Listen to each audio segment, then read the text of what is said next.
channel. Into this video, made from trash naman ang i-DIY ko.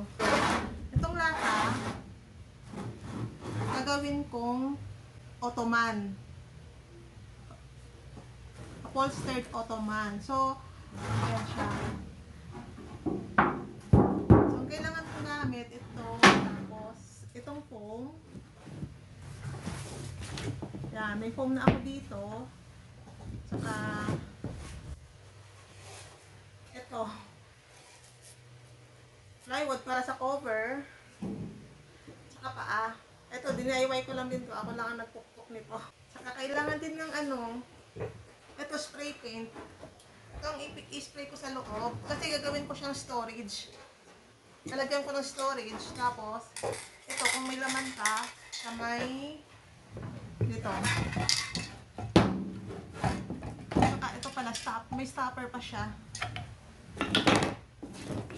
Para pag nilagay ko itong takip, hindi siya magdudulas, mag-slip. Yan. Ito pala, tela.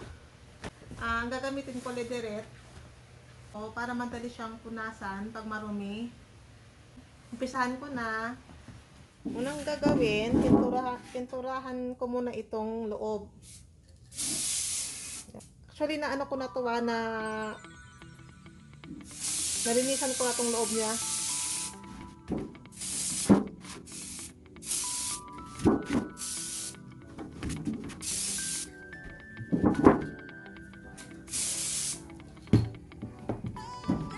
Yan, tapos ko na pinturahan. Antayin natin matuyo. Yung loob lang ang pipinturahan ko kasi ito, mako-cover naman ito. Ang sunod, itong isang side lang kasi makikita yung isang side dito.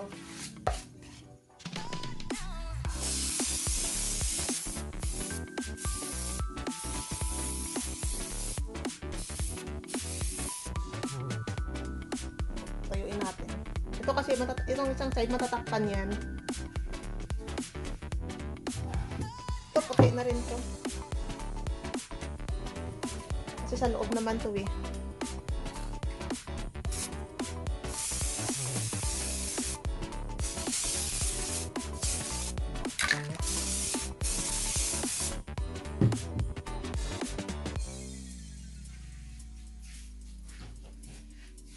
Next ito yung sa paa. Top coat na lang ang gagamitin ko kasi wala nang wala nang laman yung gold na spray paint.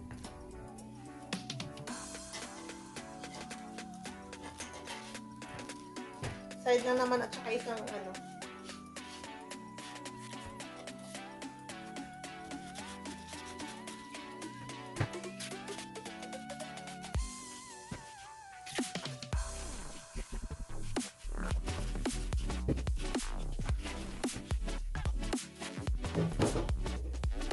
So, ayan, habang nagpapatuyo, gagawin ko naman yung tela. Alisin ko muna to, patuyuin muna natin. So, habang nagpapatuyo ng pintura, ito munang tela ang gagawin ko. Ito, gagawin ko para sa may takip sa cover.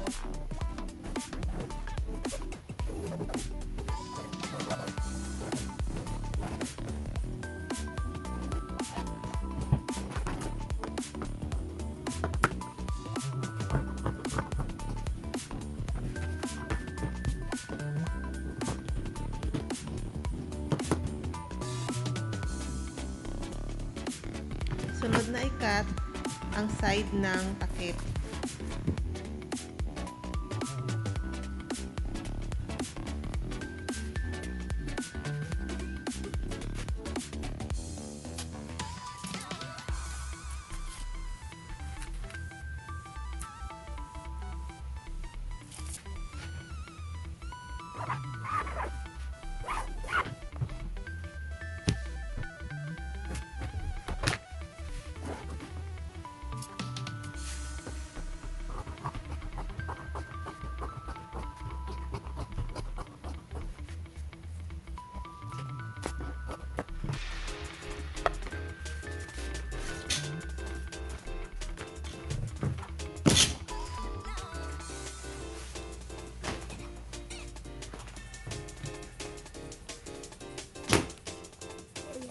na yung ano. Ito na yung sa body.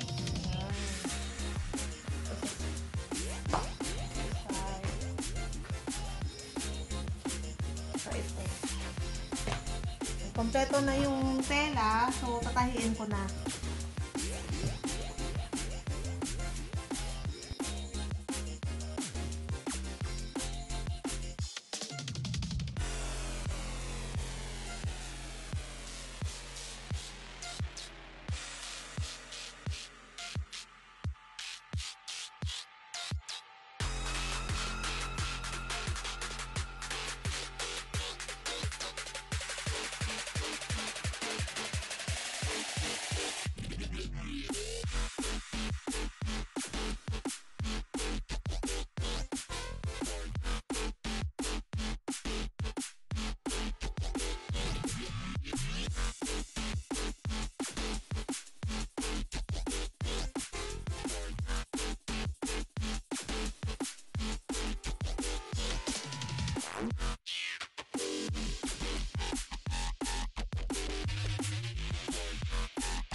Ikakabit ko na yung foam.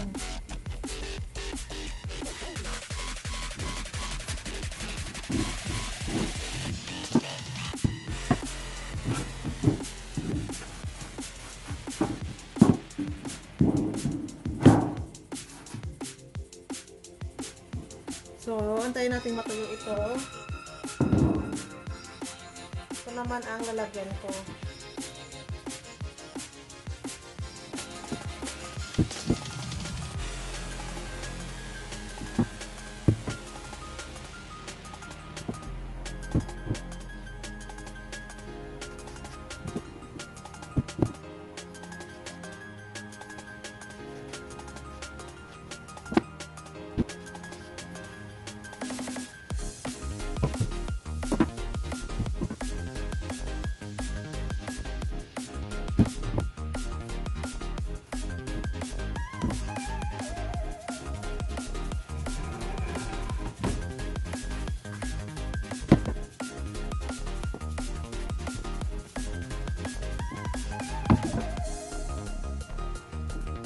Ayan, tapos na. Maya pwede na to, mga ilang minutes. Pwede ko tuyo ng konti. Para dumikit.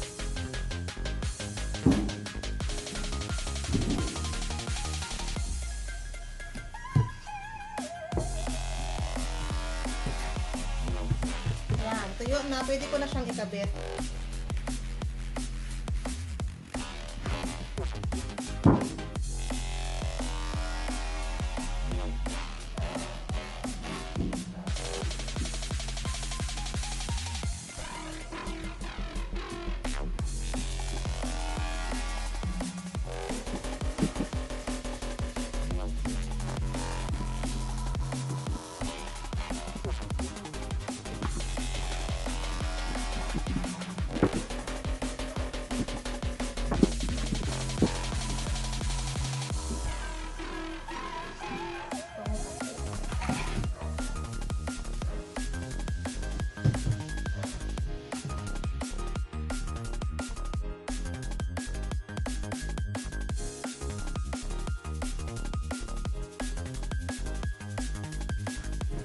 okay na siya.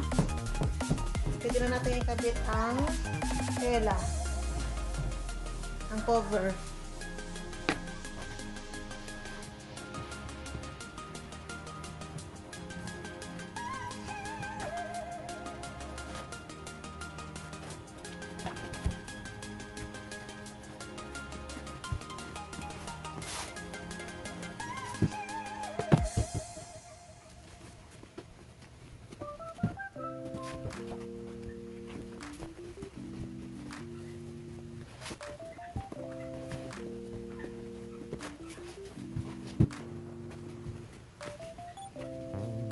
Kailangang sukatin para pantay ang paghila ng tela.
Tapos na ang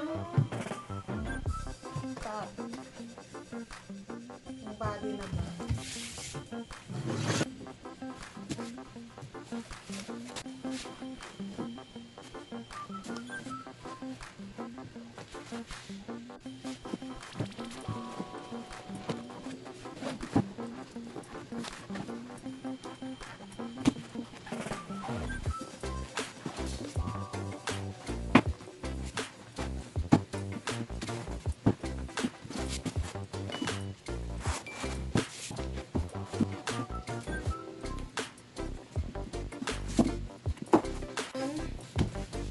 Yan. Tapos na siya. Naka-stable na rin naman siya. Hindi na yan matatanggal.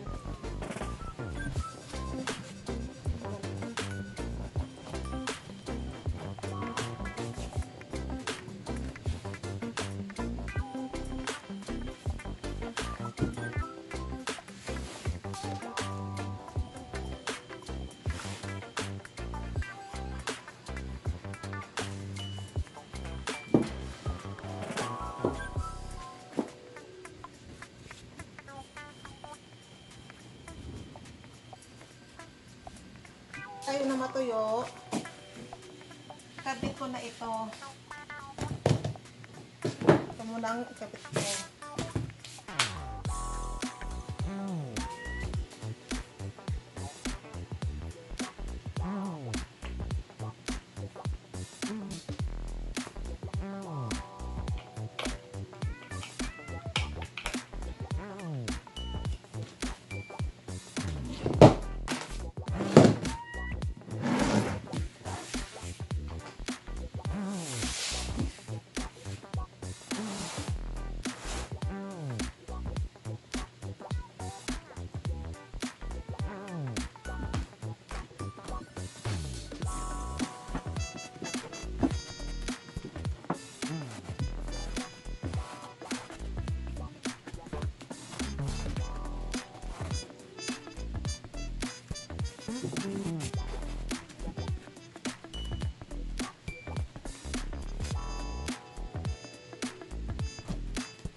Tapos na.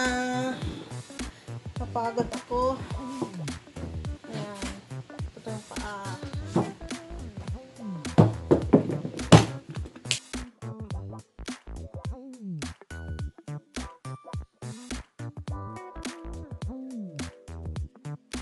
Yan na po siya. Gawin na po natin storage.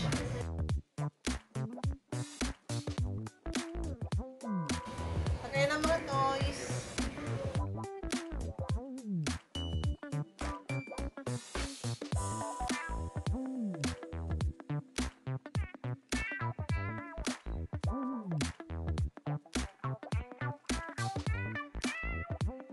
Sa mga hindi pa po nakasubscribe, mag-subscribe na po kayo sa channel ko para sa iba pang DIY projects. Tsaka para lagi po kayo updated sa bago kong upload. Thank you for watching. See you in my next vlog. Bye!